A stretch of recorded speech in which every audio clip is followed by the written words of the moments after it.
Hey there, welcome to the Hello Road podcast. I'm Ethan. I'm Paul. And today we're going to be talking about future collectibles, cars from the last 5 to 10 years that we think in the future will be sort of Hello Road approved collectibles. Yes, that Hello Road approved. That's the yes. Key. And given that we have maybe, I don't know if you'd agree, Paul, but slightly unusual taste in vehicles. Yeah. Yeah. So I think maybe the cars that we're going to be talking about will probably not be obvious choices. Like a S2000, that would be a pretty obvious choice, I think, or like Ford Raptor, or even the new mid-engine Corvette. That might be an obvious choice too. That would be an obvious choice. Yeah, so that was just announced. It was literally leaked, minutes ago. Yeah, minutes ago. Yes, it was leaked a little bit before the actual unveiling of it. But a couple hours earlier, Jalopnik, specifically our good friend Brad, posted up the leaked photos from GQ, I think it was, because they have it on or Esquire. Same thing. Yeah, whatever. But yeah, that's the car. It's up there. But I did watch the live little presentation they did with the debut of the car. Okay, I did not. It was pretty impressive. Walking away with it, or not walking away, but walking away from your stream. Yes, coming away from my stream. Very. I'm pretty impressed with it. I've never been a big Corvette guy. I like the racing cars. You're not a boomer. I think that's the thing, right? Yeah, that could be it. Kind of the thing. But that's the joke, I guess.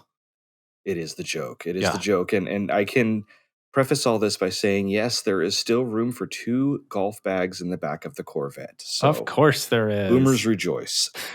Of course there is, but there's lots of other things that are going around it. And I think one of the takeaways I have with it is they are working on making this car for this next generation, the Gen Xers, and then eventually the millennials, with this whole shift to a mid-engine platform. Yeah. And still kind of living by that Corvette ethos of small block V8 power, no twin turbos or anything, kind of no bullshit, just the way it is, except for it's got some more modern touches to it, like the transmission's 8-speed direct dual clutch. Yeah, which is a first for Chevrolet. And just the car looks fantastic. I gotta say, I mean, I don't like it from all angles. I would say that the profile view is really it's very, very nice looking car. It is. I like how the cab is a little bit further forward, kind of sort of has almost a Ferrari-esque kind of look going on there. Yeah, a little bit. I see a little bit of McLaren 720 in it.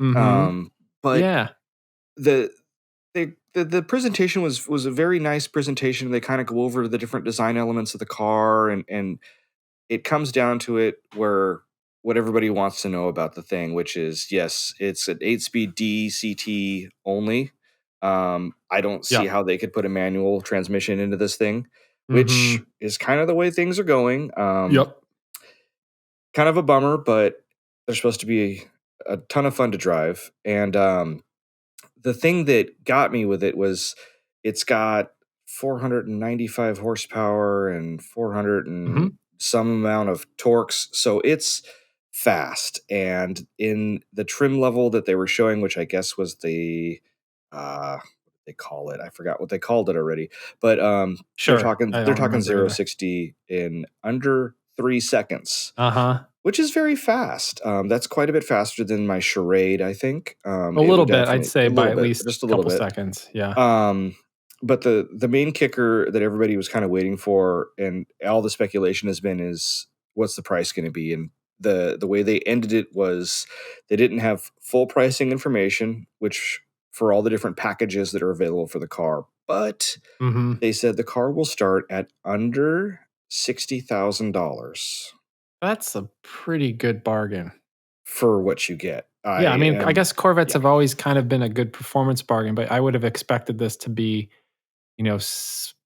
80. Yeah. That's kind of what I was thinking. I mean, given when you get it with all the packages that have the arrow on it and the big brakes and the seats and everything. Yeah, you're probably looking at 80, 90. 80 or 90. But I mean, starting at, which means the car's base sticker will be $59,999.99. Sure. Still, that's a hell of a car for that. So, Yeah. so props to Chevrolet. You know, that's good for I would. them. Yeah. I really am anxious to see what the how this is going to progress over the next couple years. Undoubtedly there's going to be a Z06 model, and then eventually like a ZR1, and then Sure. but the thing that I've kind of been thinking about all day in the anticipation of this was Ford released the GT, the newer GT, that last one that came out with the Hmm. twin turbo V6 and all this other technological witchcraft that's on it. Basically, it's the same kind of Yeah. thing as the Corvette, and that's a $450,000-$500,000 super limited production car. And Chevrolet says, "Okay, hold my beer, Yeah. Yeah. watch this." Exactly. And Well, yeah, so that's pretty awesome right there. We'll have to see how it all pans out in a couple months' time when all the pricing gets released and everything like that. sure. And yeah, good for them. Definitely a car that will be, well, a future collectible for sure, but Yeah. also it's kind of like any Corvette. They're somewhat collectible because they make them in such large numbers. Yeah. There was a Exactly. there what was it? There's a like an automotive satire like site that's almost like The Onion, but I just started, what was it called? It's called like Bald Tires or something. Okay. But it's really funny. There was this one the other day about the Onion-esque story about a guy who's trying to sell his red 2003 C5 Corvette for Sure. $140,000 because they didn't make that many in red. It's like, Exactly. yeah, they kind of made like 45,000 of them in red, but Hmm. it's one of those things. It was just funny, and it just kind of reminded me of Corvettes and Corvette owners and stuff. But hey, maybe that whole demographic will change and I think it's skew going to change with slightly. this car. I mean, Yeah. this is probably, I have nostalgia for like the C4, but I will Hmm. say that this is the first Corvette, like new Corvette I've seen that I'm like, oh wow, that's really good looking. Yeah. It doesn't have something off about. I mean, the rear end isn't my favorite, but it's better than the last Corvette. Um, I think this is definitely going to appeal to people like me, Gen Xers, and younger people that Yeah. actually might not have ever bothered considering a Corvette just because of the stigma that was attached to them for so Sure. Oh long. yeah. Yeah. Yeah, I completely agree. Yeah. I like the C7. I like the way it looks. I liked it because it was yeah, such a radical departure from I couldn't get what. into it. Yeah, Yeah, I mean, it was different, but yep, that's what I liked about it was such a radical departure from the C6, which was basically like a C5 without pop-ups. sure, Um, exactly. but yeah, time will tell. The interior looks very interesting on it. There is a Yeah, what's big up with that long strip of buttons that it the would be first thing. impossible to just like which I'm just is the like the hazard button like right next to the transmission, which is right next to the mirrors and the heated seats and the cooled seats. Like, how do you know what to Well, press? here's what I think they did. I think they took inspiration from your video you made about your the Oh, Grand the Prix, Grand Prix. about Yeah. all the buttons on it. They're like, well, that's really we need to go back to that. We need to just Mhm. have as many buttons as possible, you know. So I think that's what it was. So I think you're owed a Corvette at this point, Ethan. I think so. Yes. Yeah. You're correct. Definitely correct.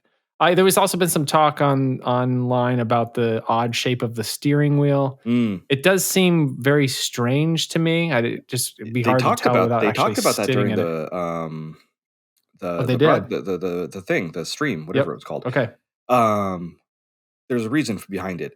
It's flat on the top, so you can see unobstructed out the windshield, and the interesting shape of it is so you can see unobstructed the entire touchscreen. Not, I guess you wouldn't call it touchscreen, but it's the where the speedometer and all this stuff is. You Sure. can change all of Yeah. it around. It's kind of I think it's Kind of the new way for things are Corvette, going. but it's Yeah. it's very very Mercedes-Benz esque, where you can just kind of put whatever the hell you want in there. Yep. And so there's no obstruction anywhere. That's why the steering wheel is shaped that way, because they did touch on it, because it is very odd. It's kind of a Yeah. it's like a new shape they made. Yes. Interesting. just looking at it doesn't seem like it would be fun. But I guess who knows? I mean, I would love to drive this car and see what it's like. Oh yeah. But I think it's well, I mean, you're owed one at this point, so yeah, you're correct. Correct. I think we'll have that. we have We'll many drive it people. around. We'll test it. Sure. Yeah, we got many people at GM Corporate that are listening to this podcast. I think all of them. Yeah. do, so I think so. I think you're right. So well, cool. So All right. that was that was a fun way to start because it literally just finished probably like not 20 minutes before we started recording the show tonight. So it was awesome coming down off the high from that. I'm excited. And I'm curious to see what the reaction is. Obviously a lot of people didn't stay up for it, but I'm curious to see what the reaction is going to be tomorrow. I think it's going to be. I think overall it's got to be pretty positive on the design of this thing. At least, I think so. At least more or less, except for that long strip of interior buttons. It doesn't make any sense. That's going to be. We need a full explanation to what each and every one of those little tiny buttons do. Sure. And so no. And if you don't get all the options, it's just going to be a bunch of blank buttons, just in a big strip of like plastic filler buttons. Yeah, I got the most base one. It's only got one button that's 2 inches down, and then 6 inches from the bottom there's this. It's just going to be this, and I can't tell which button it is because they all look like buttons still. Exactly. That's what's going to happen. So it's kind of like you ever like a Porsche Panamera. They kind of have those kind of row of buttons, like their earlier ones, where if you don't get all the options, it's just a bunch of blank panels and it looks really lame. It does. My Mini Cooper was like that. The Mini Cooper had the little toggle switches to roll the windows down and to lock it. But if you didn't get all the options, you would have just a bunch of blank little things. And the switches, there was, how many switches was it? It was an odd number of switches. Like the extreme left and right were for the windows. And then like you'd go over one from the left and that was the door lock. And my Mini was like a base model. So I only had 3 toggles. I didn't have all of them. Yep. And it was always like kind of an annoying thing because it was like anytime I'd ride in another one of my friend's Mini Coopers, it's like, oh, you got the rear fog light. So you have the infamous missing toggle. And that's what the last one was for. But yeah, that was one of those things where I can see it being the same thing on the new C8 Corvette. It's like, oh yeah, I only got this option and this option. So got to reach up here and back here to turn on the wipers or whatever the hell the button's going to be for. I guess for the C8 Corvette, I've seen some jokes online about how this panel of buttons kind of resembles the Monday through Friday pill. I saw that earlier too. Where old people put all their pills for every morning. Maybe you can just pop these little panels open and stick your pills. And it's Monday today. I got to take my Viagra. Okay. There you go. That's exactly what they're for. Maybe there's going to be an option for it. Yes, pill. I don't even know what those things are called, but pill dispensers. We'll call them that. That's Corvette. I think that definitely this mid-engine one is definitely gonna be a future collectible. I mean, I don't know how many they're gonna make, but I can see this one standing the test of time for sure. Oh yeah, just from what I've seen so far. Yeah, I mean, I can go on and on about the stuff that was in the thing, but I'm sure all the information will be out there. There was some really other cool features with it that's just gonna, I mean, for the price point, it's just gonna be a great car probably. Yeah. So yeah. So I guess when I was thinking about these future collectibles, we both kind of have we kind of tend to favor maybe cheaper, weirder, more obscure cars, but there's plenty of them that are going to be that are maybe didn't make that many of them that I think will probably be future collectibles. Like Focus RS, that's not a weird car, but they didn't make a ton of them. Right. Something like the Civic Type R, I think that could probably be a future classic. Yeah. Oh, yeah. But there's probably a few others that would fly under the radar that might be more appealing to what we might think about, and maybe even some more maybe questionable choices. Yeah. So I can just I'll throw out. I came up with a bunch, and a few of them I'll just throw in passing. And the first thing I immediately thought of falls outside of our 10-year range. This doesn't count. It was remember the Mercedes-Benz R63, which is basically yes. That's just their minivan. Mm-hmm. I think they last made it in 2007. So it's basically like a minivan supercar, essentially. Yes. I mean, it didn't have sliding doors, so I guess maybe technically it's not a van if it doesn't have sliding doors. But Well, it's like, is the Mazda MPV, the first sure. generation, is that a van? It looks like a van, but it doesn't have sliding doors. What about a Nissan Stanza wagon? That Yeah, could the be the Stanza first wagon, minivan. yes. It could be. So that was, 500 horsepower, 6.2 liter V8. That's kind of a weird, like, why did Mercedes make this and supercar? Very minivan? limited numbers too. Yeah. So that was the first thing that popped in my head, but it doesn't meet our criteria because we were talking 5 to 10 years. So it's got to be 2009 or newer. So that one's out. I'll just throw out the first one that I was thinking of. All right. And it's was literally the worst vehicle that I sat in several years back at the LA Auto Show.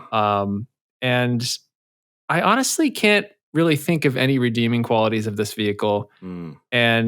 But a few years after it's been out there, and you kind of feel bad for the thing a little bit. It sort of has a cute bug-like endearing quality about it. And by most accounts, it's a terrible vehicle to drive, and I am referring to the Mitsubishi iMIV. The Mitsubishi, what is it? iMIV. Yes. There's so like this 6. thing. Yeah, there's like 6 V's, I think, in the name. Sure. Yeah. So yeah, it's like it was it might have been their first EV. I'm not exactly sure, but it came out maybe, I don't know, 5-6 years ago, something like that. And it's just, it kind of looks like, remember when Ford did those weird kind of golf cart vehicles? Yes. That were sort of be city cars where you weren't exactly sure if they were street legal or not. This is kind of like that with like body panels added to it. Yep. So by most accounts, not a great car to drive. Pretty bad EV range by today's standards. Yeah, early EV technology. Yeah. I'm trying to think here with this car. Yeah. I saw one the other week, and prior to that, I think I've seen 1 or 2 others since like 2012. They're not very common. For a long time, you look back at charts of worst selling vehicles in the US, and this was always right up there. Mainly because it looked like some sort of radioactive, I don't know, bug of some sort. Something got hit with an ugly stick way too many times. And just, the range wasn't good. And I think it also had the weirdest thing. I remember when I sat in one of these at the auto show in the back seat. So this thing only had 4 seatbelts. So it technically could probably fit 5 people. But the back seat, instead of like, I don't even really know how to describe it. On the actual seat, there was like a little plastic sign that said, "Don't sit here," essentially. There was like this little pictograph for don't sit here because there's no seat. So there was enough space to put 5 seatbelts, but for whatever reason, they didn't put the 5th seatbelt and they just put a piece of plastic on the seat so nobody would actually sit there. Interesting. It was the weirdest thing. And I remember thinking when I saw this vehicle at the LA Auto Show, I don't know what year it was, but I was like, yeah, Mitsubishi is not going to be around much longer. That's like the exact words that went through my brain. But I will say this: as much of a bad idea this car was, and how terrible execution it probably was, I think that maybe in 20-25 years, these are going to be seen as like an automotive curiosity, where it's like a lot of things, because they didn't sell that many of them, and they were, it was kind of like Mitsubishi's attempt at an EV. I think people are going to be like, oh, I remember those. And maybe the prices will just spike by like, I don't know, $200 higher than they might have been, just because there's a slight tinge of nostalgia for the Mitsubishi Well, funny story with those things is when I worked for CarMax years ago, it was around the time that those were around, and the store that I worked at actually had EV chargers. So the store got all the Mitsubishi nibs. And there was one time that I think we had 3 of them, and I think they're still for sale. Oh, geez. Yeah. They were so cheap. They were like, I think $7,500, which was like really cheap for a CarMax car. Okay. And they had like no miles on them, but nobody wanted them. Nobody. Sure. Yeah. Well, yeah, and I think that's the thing, is that there's just that, the look coupled with the range anxiety people probably had with this vehicle, maybe it kind of reminds me a little bit of the Nissan Leafs. Those are going for super cheap right now, just because the actual range of those is not great. Yeah. Yeah. It's funny with EVs. It's almost like, I guess you would say like computer technology or something like that, where it's like you wouldn't buy a 5-year-old laptop because it's gonna not be nearly Yeah. as good. And if you do buy it, it's like, okay, well, just give me $50 for it. It's Yeah. kind of the same thing with a lot of these early EVs. The Leafs, early Leafs are like that, and then the iMIVs. Yep. Same sort of situation right there. I should see how much one of these is if CarMax has one, and how much they're going for. Sure. Yeah, I have no idea. I'm looking right now as we speak. Okay. Live CarMax lookup. Oh, they changed their app.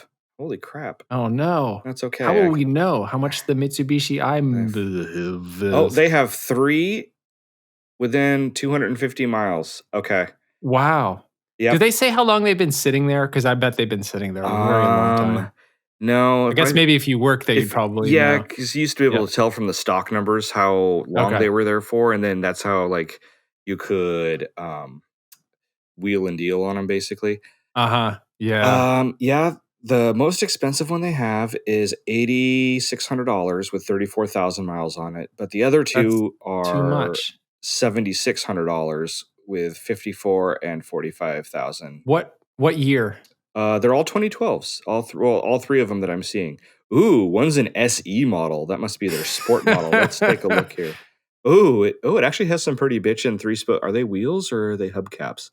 They're wheels. They have some pretty bitchin' 3-spoke. Oh, those are kind of cool. Those might go on the Charade. Yeah, you got to see if the bolt pattern is the same.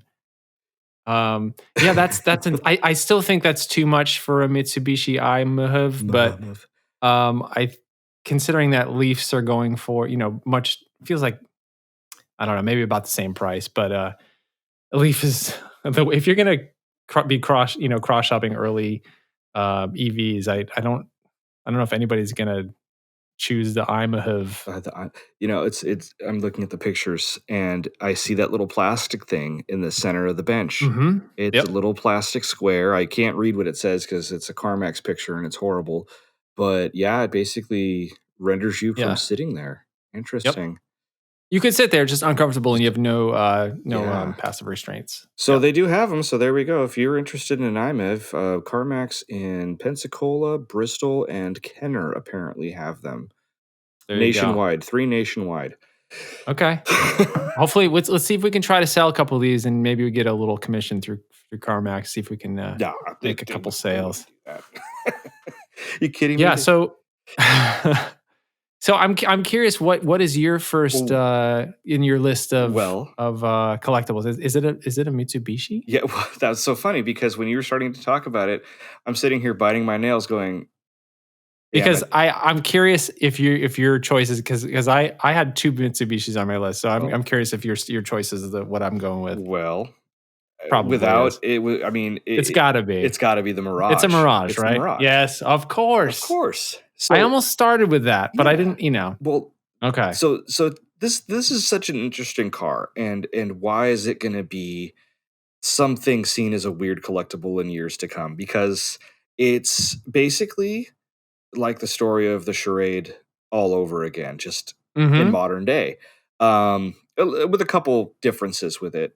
So these things actually came out here in the United States in 2014. That was their first year here, and it was kind of an odd car for them to have because it was they still had the Lancers. The Lancer, yeah. And so they what their thought process was to bring us another a subcompact into the American market was very, I don't know, it's Mitsubishi. Well, I was kind of wondering because I think by 2014, I think everybody kind of saw the writing on the wall for Mitsubishi. And to me, I sort of felt like, they're like, okay, we're going to start from scratch. We're going to be like Hyundai came into the market with the Excel. We're just going to start all over and start with a cheap, basic car and go from there. And that's kind of what I thought Mitsubishi was going for. It's just like, let's go back to the basics. And but I don't know if it's worked for them. No, I think it actually has. Yeah. You've hit the nail on the head from the research I was doing. That's what it was meant to do, is kind of as a fresh start for the company to bring a Mm. subcompact over here, not to necessarily to have the cheapest car for sale like Nissan does with the Yeah. Versa, but Mhm. to have something that would be just a little bit different, maybe even a little more utilitarian because it is a 5-door hatchback. Not that you can't get a Versa Note, but it Sure. does have some weird redeeming qualities with the car. You can get it in all sorts of fun, funky colors. Yeah. I'm sure Very everybody. 90s colors. Yeah, the purple that's out there Yep. is a great color. If I had to buy a Mirage, I would get a purple one. But they Yep. also have that green that's very Mhm. bright and Kermit green. Kermit green, and it would look great in the sea of black, white, and silver and gray I cars. know every new car is black, white, silver, gray, maybe a red here and there. It's just sad. Yeah, it is. It is. So that was, one of those redeeming things. Price wise, they're cheap. They're, 16 grand out the door. You've got yourself a new car. But there's Sure. interesting things about this car that just are things that I gravitate towards with it, which obviously it has a similarity with the Charade, which is it has a 1.2 liter, ooh, big stuff, three Wow. cylinder Yep. with a whopping 77 horsepower and 77 pound-feet of torque. And Is that the lowest horsepower vehicle sold in the US at the moment? um, you know I'm what? not sure. We probably need I'm to look thinking it that is up since the to get Smart's some fact gone. checkers in here. Okay. Yep. Yeah, because Smart only did electric cars the last 2 years, but I think prior to that, Smart was because I think theirs was rated at like 53 or 60. Yeah. Okay. Um, so 77 horsepower, which is, That's pretty low even by like 80s oh yeah, standards. oh totally. I mean, compared to the Daihatsu, which had 53, and I mean, Yeah. we're only going up a couple more horsepower here. But I mean, this little car's weighs just a hair under 2,000 pounds. So it's almost a ton. I mean, once you put like I don't know. It's that light? Yeah. Oh, I had no Oh, idea. it's super light. It's Huh. yeah, but it has all the modern safety features in it. I mean, obviously it's got Sure. airbags and all the other stuff. And That's it kind has. of impressive that they were able to get all that safety Yeah. gear in No, there it and really and is. I and mean, keep the that's kinda yeah. like the whole, like, with the Charade and Daihatsu, that what they were able to do with the car and, the build quality and everything compared to, like, much more, you know, recognizable brands like Honda at the time. But that's where things kind of go a little awry with our little Mirage because here's the Mm. thing, when I'm gonna go back to another CarMax story. When we started getting them coming into the shop to get reconditioned, of course, I checked them out and everything, and I noticed something very funny. I'm a VIN number, nerd, so Okay. the first letter of the VIN, I was like, that usually will dictate where the car is produced. So, like, Mhm. 1 and 2 is, North America, 3 is Mexico, 4 would be Canada, and then so on and so forth. I can go on and talk about this forever, but this thing had a very interesting letter to start everything out with. It had a T. And I was like, Hmm. so these things are made in Thailand. Mhm. That is the country in which this vehicle is produced and then shipped out to all the corners of the world. So there's Yeah. actually a pretty big market for these things in a lot of the Southeast Asia countries that are there. The Uh-huh. Mirage is a very, very uh, it's a popular car down there. Um, Is it called the Mirage in other markets? um, as far as I could tell, there's not obviously there's not a whole ton of information out there on these things, but as far Yeah. as I can tell, I think it is. They might call it the Colt somewhere. I mean, Yeah. we need to consult our Mitsubishi experts, Yes. Mr. Okay. Brad and Andrew, Yes. and They'll know. they'll set us straight for sure. Um, but yeah, it's available with it. It has a CVT transmission you can get with it, which is a big deal. But it also has a 5-speed manual, so Mhm. subcompact car with a stick shift, that's pretty much not super common anymore. Yeah. But that's great that that's there, especially in a 5-speed. Most everybody's gone to a 6 at this point. Yes. Um, Exactly. but yeah, it's a pretty sweet little car. They're used, they're pretty cheap. They're around that same area as like our iMIVs. Yeah. I feel like I just saw a used one for like $4,500. Yeah, and Yeah. that's the thing. These things, you imagine a whatever show that takes place after Redwood. I heard the term Litwood flying around, of course. Sure. You know, some weirdo like me is going to pull up in a green Mitsubishi Mirage with 33,000 miles on it and be like, "Yeah, check this thing out." Yeah. So yeah, that's one of my cars that I think will definitely be an interesting car to bring to a show in the future that people Yeah. will forget about. And to be honest, I do a lot of driving going to and from work, and I do see a fair amount of these things floating around.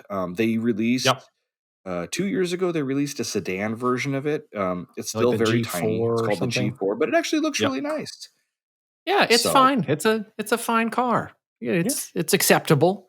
yeah. Yeah, I definitely I wasn't surprised that you picked the Mhm. Mirage.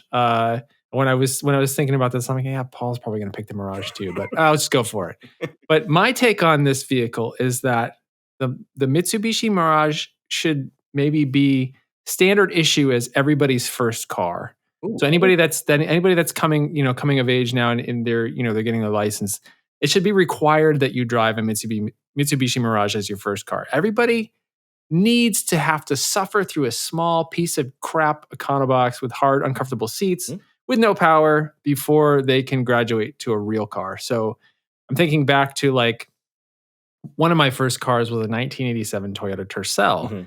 and it had like 3 horsepower, and the transmission was made out of like, I don't know, toothpicks and chewing gum, and Rubber band. and it couldn't get out of its own way. It had no AC, had one mirror, no power steering.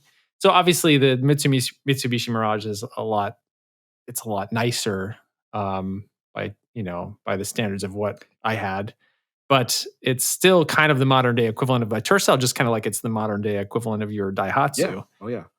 Just small, cheap, basic transportation. Mhm. And I was thinking about, like, you're saying this might be something that will appear at like a Litwood or something, but I don't think this car will ever appreciate in value, but I think that there will be weirdos like you and I Mhm. that in 25 years will have, or just like maybe there'll be in 25 years somebody whose first car was a Mirage. They're going to have nostalgia for this terrible little Yeah. car because it was their first car. It was the first car that they kind of had to suffer through. Yep. I think back to my old Tercel. It was it wasn't even reliable. It was a Toyota, but it wasn't even reliable. It just was a terrible little turd of a car. And looking back, I loved having that little crappy car Mhm. because it was sort of a it was sort of a rite of passage when I finally was able to upgrade to something that wasn't such a piece of shit. Mhm. So I think there is nostalgia for those like first cars that you get that are just not that great. Yeah. I think this is definitely going to be one of those, and I think that's why it's going to be a future collectible. Yeah. Hello Road Yellow approved. Road approved. Put the Yep. stamp on that one. Yes. I really want to drive one of those Yeah. things now. Maybe someone's got one on Turo I can go take out. I bet there's one up there. Yeah. They might even just let you drive it for free. Yeah. Like, I just want to get it out of here. I'm going to pay you to drive it. Okay. Yeah, exactly. Please. So, Please. well, Mitsubishi, we're not looking too. I mean, well, I guess we are looking good for our future collectibles. Good job, Mitsubishi, for Yeah. being Yeah, weird exactly. and odd. Yes, weird and odd, and maybe we're not rating them in terms of driving enjoyment, but more of just the vibes and the feelings you get from these Yeah. Oh, vehicles. totally, Yeah. totally. So what's your second car you have? Okay. Well, actually, that was my second car. So I had the iMove and then the Mirage, and I Oh, had a couple more, but I would say um, I could go with two of these. I'll go with the first one that I wrote down. So I think that the new Buick Regal, okay. especially the Tour X, the wagon version, the plastic cladded luxury Subaru Outback, essentially. Nobody buys these cars. I think just in 2018 they sold like 14,000 Regals in general, and I don't know how many of those were the wagons, probably like four. And they spent on average 133 days on the lot, which actually isn't even that bad compared to like some other cars, some Fiats and a few other things. But it's the Touareg, it's one of the few new wagons you can get available for purchase in the US. And our friend Bradley Brownell bought one of these. He got it with tons of cash on the hood. They're super, super slow sellers. They're a rare sight. I think I've only seen one on the road. I don't think I've seen one on the road. Yeah, and we live in, this is a huge metropolis with millions of cars, and I'm on the freeway all the time, and I think I've seen one. Yeah, I don't even think I've seen it. So given that they're that rare today, they're going to be incredibly rare in 20, 25 years from now. So, and they're a good looking car too. Like it's kind of, it's that wagon stigma that people just go away from. I mean, there was just the other day, not to, get too far away from this, but Volkswagen announced they're not going to sell the Jetta Sport Wagon or the Jetta or the Golf. The Golf Sport Wagon and the Golf All-Track anymore. It's like they just weren't selling. They're going to make a small CUV instead. Of course they are. So okay, that's I do like the choice of the Regal. Very, very nice. And it's like, Bradley Brownell, who has one of these, who wrote a review for Jalopnik on this car, he'll go on and say it's actually a very, very good car, just a very good car that few people are buying. And I think that's why some people are going to look back and kick themselves for not buying one of these things, just because it's a good vehicle that just it just doesn't quite fit what the market is looking for right now. Exactly. It's almost it'd almost be okay to call this a hidden gem in a way. Sure. It may not have some fancy ass engine in it that's gonna like haul you to 60 miles an hour in 3 seconds, but for what it's gonna do, I'm sure it does a great job at it. I mean, styling wise, like I said, it looks amazing, and it's got all the new tech in it, so can't go wrong. It just I think that the challenge is, I think that maybe the customer that is more likely to buy a wagon, they're just probably going to get an Outback. Maybe they wouldn't even be considering a General Motors product, just for whatever reason. But yeah, it seems like I can't imagine that they're going to sell these things much longer. And I bet, towards the end of the life cycle of this vehicle, you're going to be able to get some incredible deals on it. Yeah. Yep. They had another model, Buick did. It was that little 2-door convertible thing they had. I can't even say it. It was like it started with a C. The hell was it? Goodness, I can't remember. Goodness gracious, I can't remember. Goodness gracious. I can always go on the CarMax site again, but if they even have one. But it was it's like a European Opel or something, just rebadged for North America. Yeah. And it lasted only a couple years before they pulled it. I've actually seen a few of those driving around out on the road. It's probably the same one, but Cascada?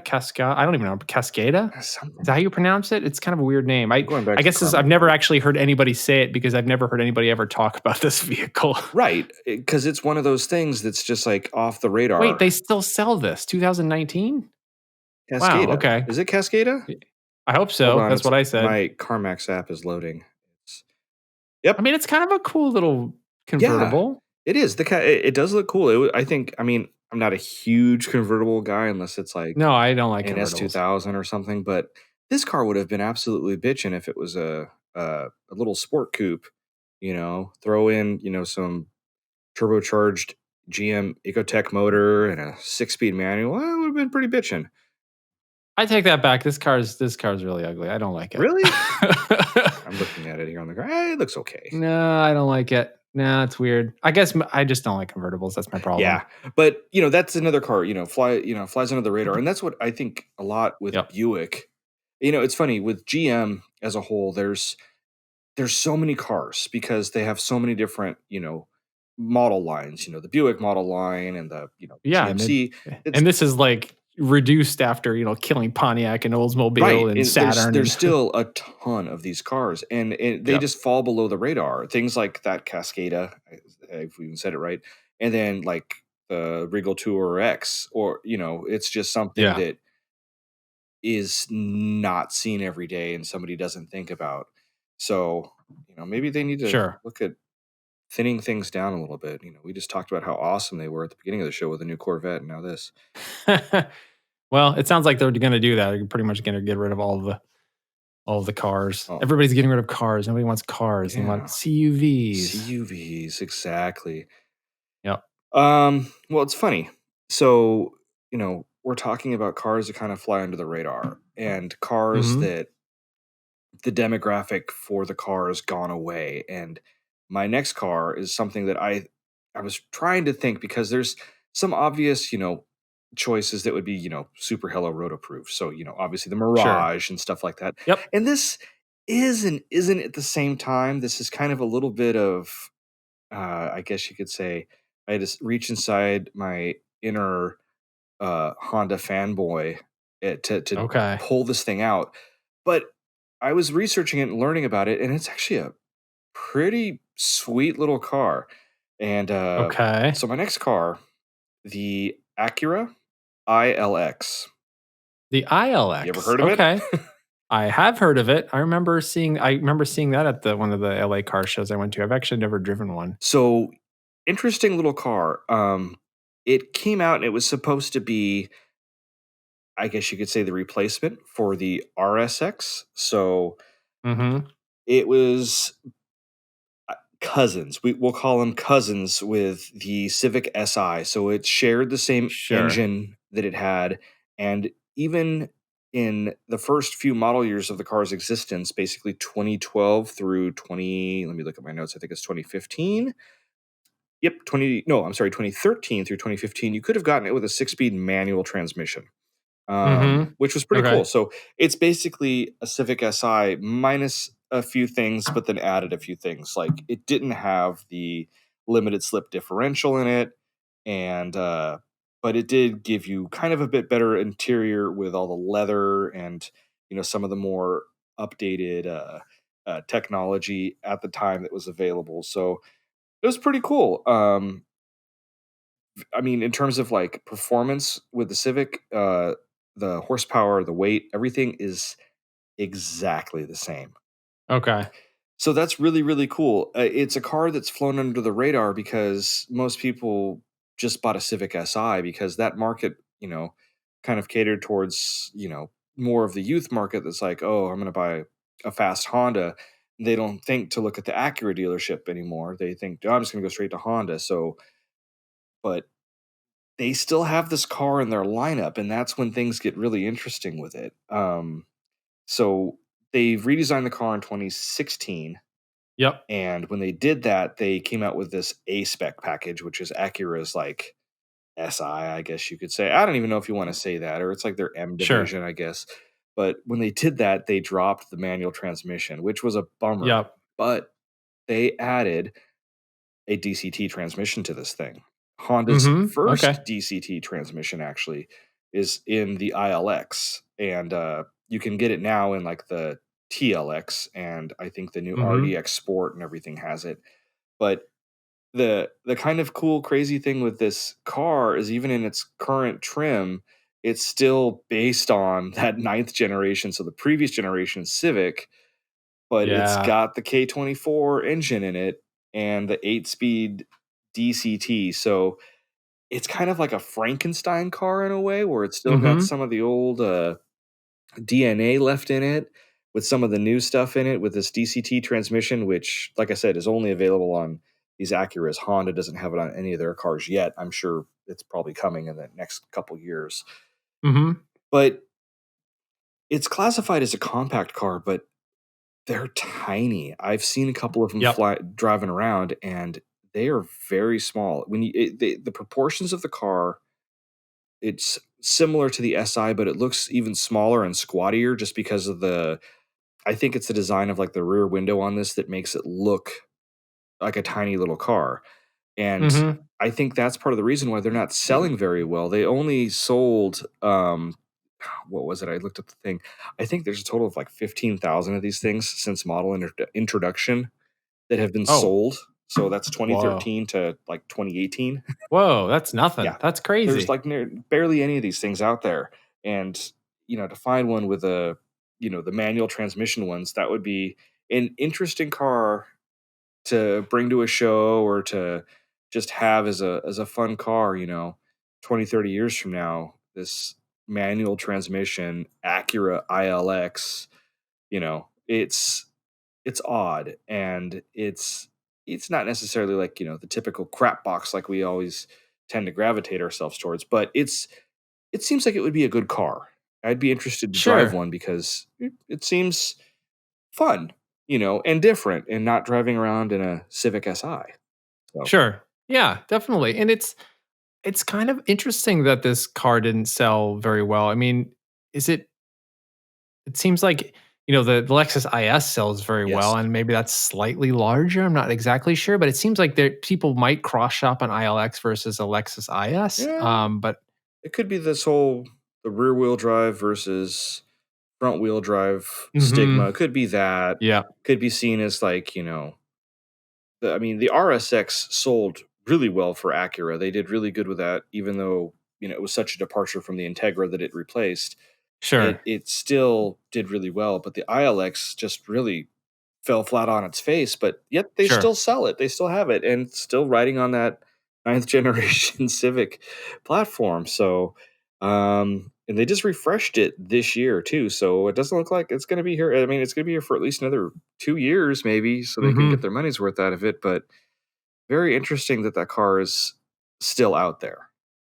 Yeah, yeah, definitely. And it's obviously, if it's based on the Civic Si, it's not a bad vehicle. No, Maybe it's just a problem with marketing or problem with pricing or something. yeah, I mean, I Even maybe Acura's, I don't know. I'm not really sure what it is, but yeah, yeah, I looked up how much it would cost for like a brand new one with the A spec package with the 8-speed DS or DCT and the limited slip differential in it and everything, and 31, 32. And it's like, hmm, that's a bit more expensive than like a Civic Si by quite a bit, but you probably get a little bit more. Maybe you want something a little more luxurious and refined, then that's probably the way you'd want to go. But that's, I think, when people look at that price and then look at the price of what a Lexus would be, it's not much more to get yourself into that IS 250 or 200T or whatever it is now is their like base one. Um, yeah, so I think that's kind of where they're losing ground on it. So we'll see, but I think for something 20 years down the line, that would be kind of a cool thing to see parked next to a yeah, Mirage and an IMMV. yeah, Would exactly. be a sweet low mileage manual transmission Acura ILX. That's a good call. I would have never thought of picking that one. I had to Yeah. dig deep to get that one, Ethan. I really Okay. did. I really did. Yeah. I remember sitting in the one when they first came out, that maybe the 2013, like you said, and thinking, okay, this doesn't feel premium. Mhm. Um, and maybe that could be part of the reason why it's just not, people haven't really quite kind of seen the leap over the SI, like you said. Maybe it's just, where I might as well just get myself a Civic. Yeah. Or if I Yep. want something more luxurious, I might as well just stretch it and get into an IS. Yep. Just, Yeah. For bigger, a more couple power $1,000s more. Yep. for the Yeah. money. So do we have some honorable mentions? I Yes. have a few. Yeah. I have a few. Let's hear some of yours. Let's see if they So coincide with mine. okay. So the first one I was thinking of is just kind of looking at those lists of cars that don't sell well but are actually decent. Mhm. The Fiat 124 Spider. Mm. I think that's a car that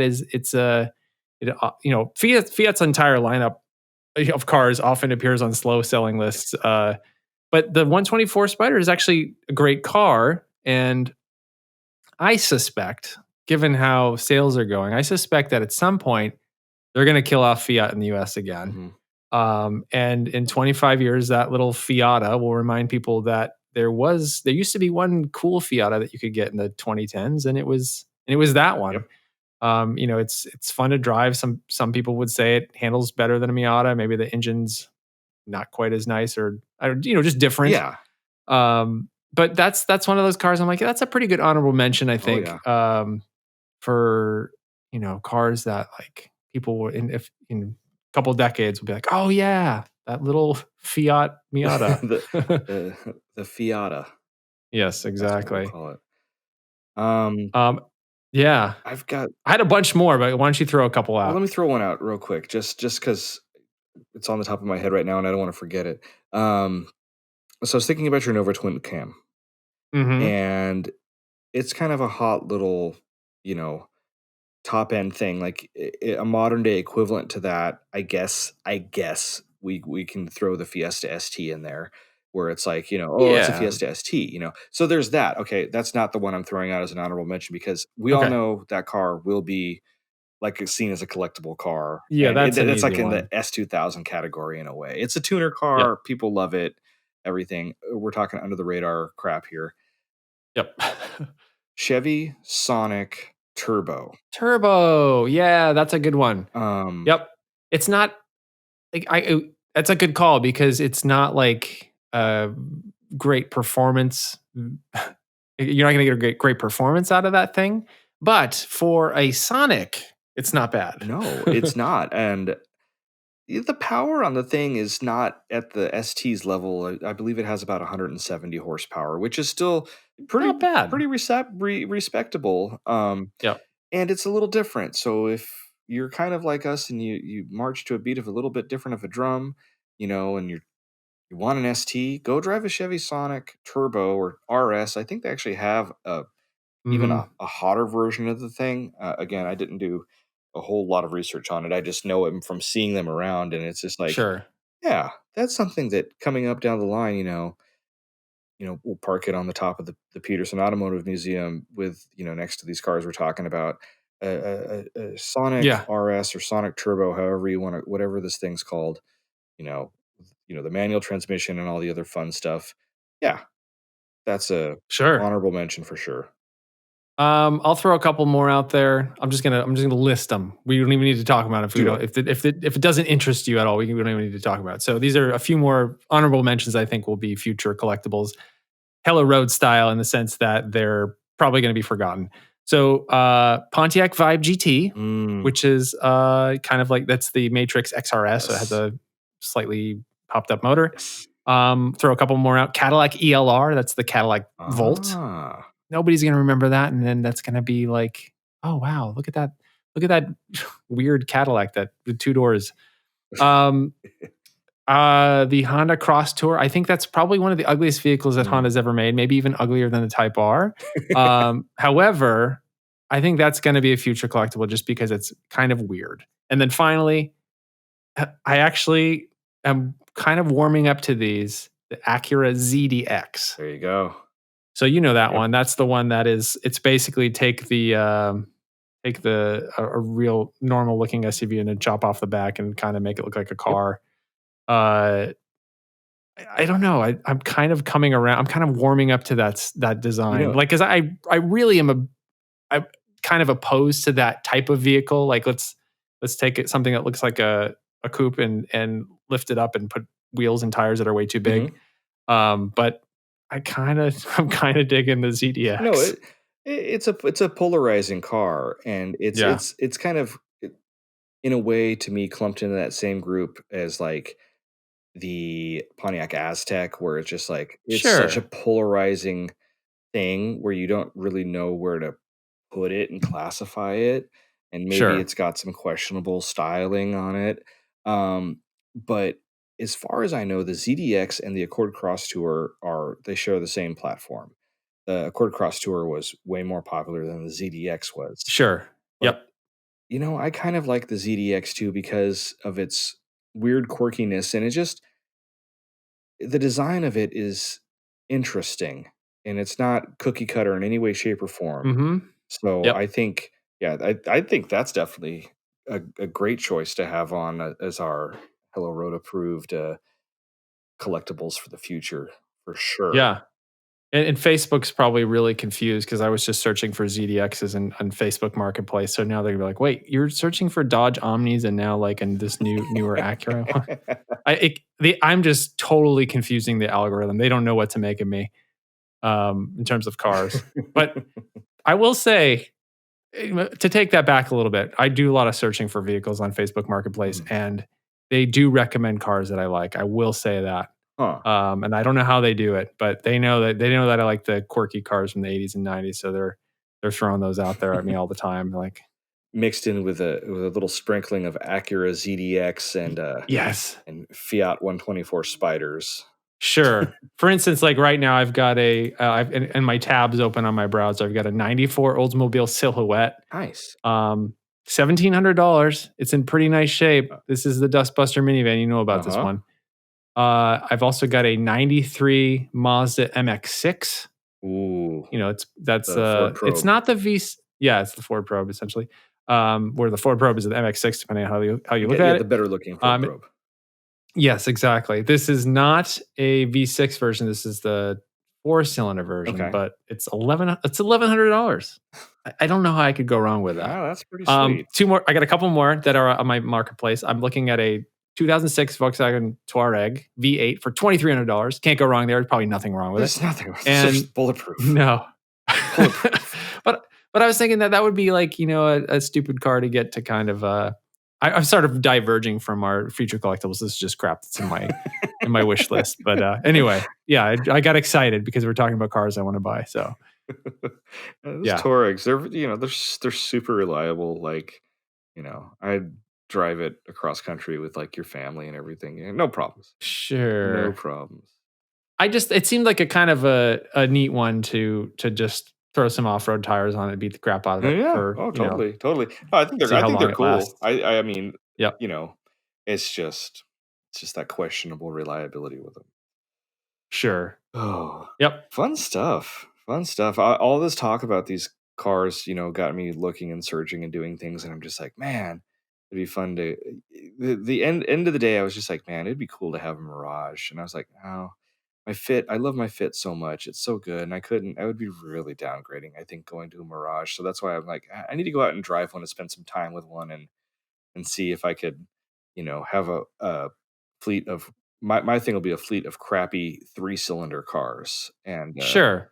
And that fits the bill. Yeah. Yeah. I mean, the Fit is a good example of a basic car, but a basic car that is going to be reliable and it has a nice quality interior and it's going to be somewhat fun to drive and respectable acceleration. Yeah. But yeah, a Mirage. But okay, just here I'm just looking on OfferUp real quick. A 2014 Mitsubishi Mirage. 77,000 miles, runs great according to the seller. It's $4,800. That's insane. That's real. That's like a great price for a good, decent basic transportation. Here's another one. OfferUp. This one's located in Los Angeles. $89,000. This is a manual transmission. Salvage title. But that one is $3,900. See, so it's possible the other one is salvaged too. I don't see, and that's the thing. You kind of really hit the nail on the head earlier when you were talking about how these cars should be assigned to every new driver for at least 6 months. That they drive a manual transmission Mirage with. I mean, it'll at least have AC and airbags, but they're so cheap. I mean, how can you go wrong with that as a first car? I mean, and it's going to be somewhat reliable. It's a modern car, I mean, it is built in Thailand, but again, I like Pad Thai. They make great food. Why don't I mean, I'm sure they make great cars, Sure. And some of these vehicles, some of the Mirages, they have backup cameras. They got all this stuff, the stuff the kids want, stuff the kids want. Yep. Apple CarPlays. All that stuff. R2D2 auto and 77 horsepower. Wow. I want to drive one of these things. I'm gonna see if I can find one. We're gonna go. Terrorize the canyons. Yes. in a 77 horsepower Mirage. Yeah. What is this? What size wheels and tires does this thing have? It is 14s. You can still get a new car with 14-inch wheels. I think it's funny. Well, I mean, the smarts that are out now, I think have 15s, but they did have 14s. I think it might be the only car with 14. No. I take that back. Like the Hyundai Accent and I think the Kia Rio. I think you can get like the base one with 14 inches wheels with hubcaps on them. So I take it back. So, but yeah, I mean, still, it's not 13s, it's 14s. So, all right. Well, This is on my short list for a new car. There we go. It's not. But yeah, not bad. And decent gas mileage too. Oh yeah, I'm sure. I'm Yeah. sure it gets really good gas mileage. I think if I was to own one of those things, it probably wouldn't get the best because I'd probably flog the crap out of it everywhere I Yeah, drive you'd it. have to. And Yep. that's the only way to drive them. So, well, cool. That was Well, fun. yeah. I hope our predictions come true. That would be super fun. 20 years from now, all crotchety, sitting up on top of the Peterson Leno Automotive Museum in LA, looking at ILXs and IMMs. Yes. That'd be fun. Tons of fun. Nice. Well, Well, I guess that's probably a good place to end it. What do you think? yeah, I think so. I think there's a couple Redwood shows coming up. If we just want to just touch them real quick, this weekend it's Sure. Tacoma, Washington. Yeah. That should be fun. Hopefully it's not raining. I just had to make that, joke because it's Washington. And then Sure, the it'll weekend rain. after that, they're down at Radwood NorCal, where it all began back in 2017, South San Francisco. So that's awesome. I wish I could be going. I'd love to go to that. I'm not sure if I'm able to go. Yeah, it's going to be a little too tight for me, I think, this year, but we'll get to another one. And then what else? I just wanted to put this out there. It's not too soon to start talking about planning on the Japanese classic car show.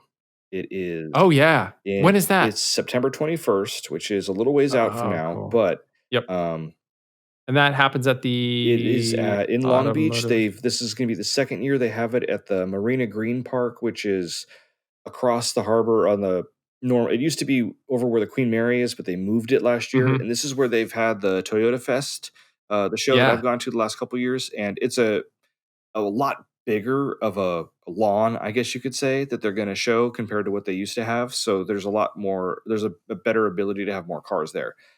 Sure. Have you ever been to that show before, to the Japanese classic car show? It just happened to, I think last year it happened the same day as a Radwood, so I couldn't go. And I just haven't been doing. We're definitely clear your calendar because we got to go to it. It's amazing. I missed it last year because it was on my daughter's first birthday party. You could have made an exception. I probably could. She's going to turn 2. Yeah, it's not a big deal. So, but this year definitely going.